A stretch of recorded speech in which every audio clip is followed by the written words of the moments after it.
So I was in a meeting yesterday, starting recreational activities, as part of prehabilitation sort of deal. So I was in a meeting yesterday with the team, and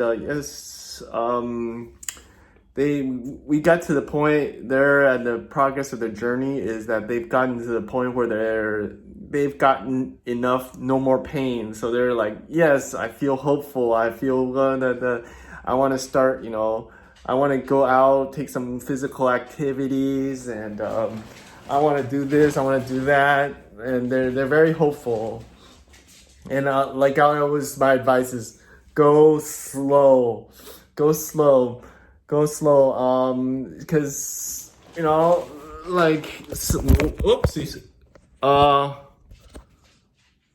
One of the examples that one of the team members, she said, "Oh, her body was wrecked," and she said, "I needed to try to do CrossFit."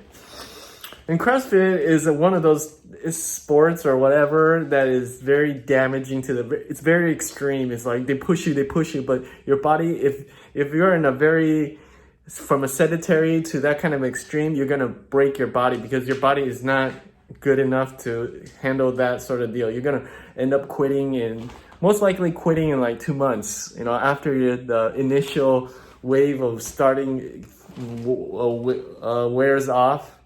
And another is like they start activity that they don't enjoy.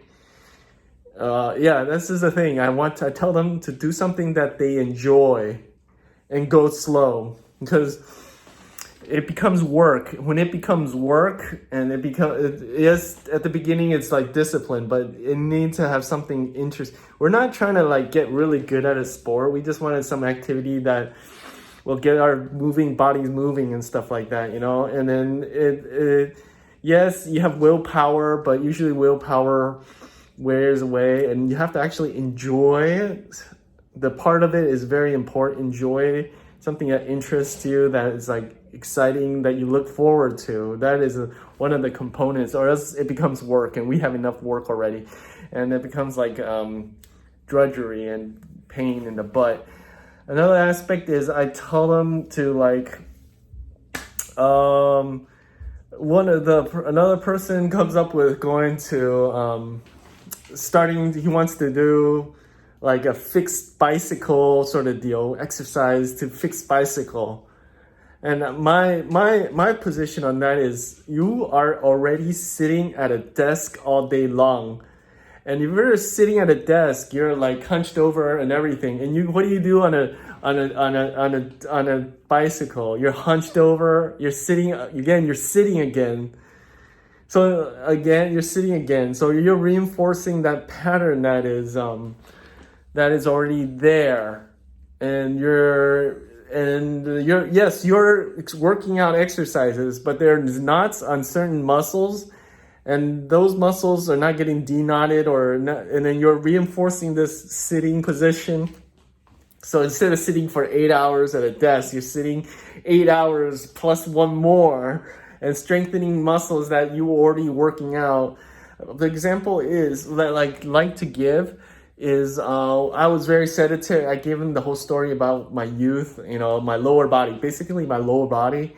And lower body is I tell them, okay, I was very sedentary, would like to watch TV, but 15 years old, I used to run 10K for training for school. It's like an activity. You get up at 7 o'clock, 6 o'clock, you go running for an hour or whatever, and you train for 10K and everything. And you go, and the thing is, I did not, with that pattern, since I was coming from a state of very, very, my pelvis was really rotated forward, it reinforced the same patterns, Certain muscles got strengthened, knots was still there, and the weak muscle was still there. So in my case was my calves and my quads were strengthened. So below the knee was front of the thigh is quads, and back of my hamstrings, the back of the leg, upper section of the leg is my hamstrings. It was a knot, and my glutes, nothing. I still have a flat butt, didn't get exercise. So it just Some muscles get overcompensated and others just don't get worked out. So this is another aspect of it. So, and then another so many this is so because so many aspects of this concept. So also another aspect of it is that we're coming from a very sedentary posture. We have a different mentality and different starting point, and we easily get intimidated.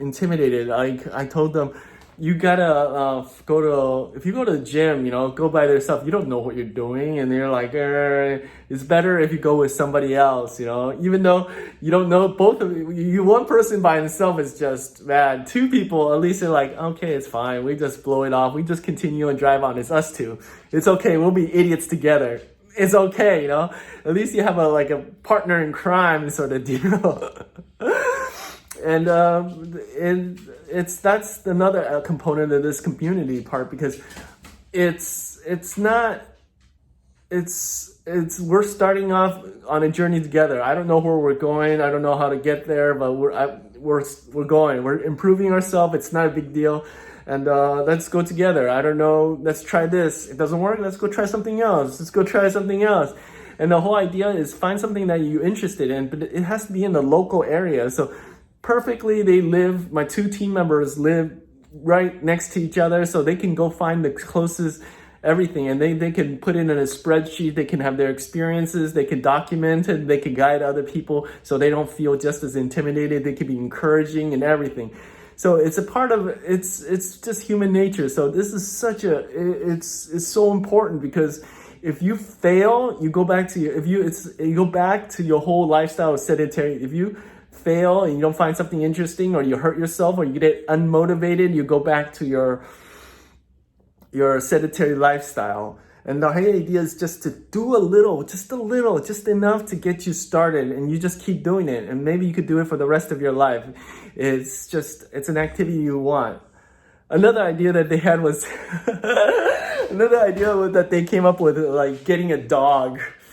Woo! I have plenty of experience about this, is because I have two dogs, and it's not my dogs, it's my wife's dogs, and I hate walking dogs. It's because I'm on their schedule. They have to walk every morning and every afternoon, before morning and then dusk. Okay, and then I gotta walk them, and even if you don't feel like it, if you don't want to, they will bark, and they'll tell you.